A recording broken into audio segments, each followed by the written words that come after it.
Okay, itong mga symbols na 'to makikita natin sa geometry. Makikita natin sa geometry 'tong mga symbols na 'to, makikita natin sa logic ito, or minsan makikita natin 'to sa discrete at saka discrete mathematics tsaka automata.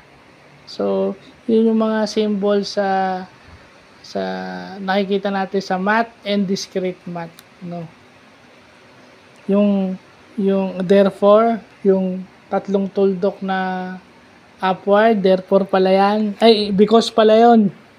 Because pala yung ano, ay yung tatlong tuldok na inverted, because or as.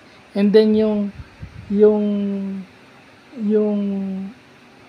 hindi nakabaliktad o hindi inverted, alam na natin yung therefore. Ay therefore conclude sa mga experiment sa science, 'di ba? Yung tatlong tuldok na parang ano, 'di ba?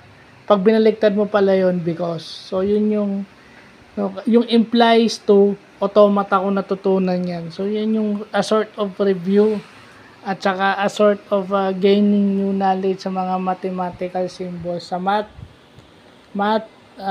lagay nating geometry. Lagay nating geometry and discrete math. So yan. Kasi sa Comsci, may discrete math eh. Yung iba dong ginagamit sa automata. Ito ginagamit ito sa automata language eh, in theory. So, yun lang pa.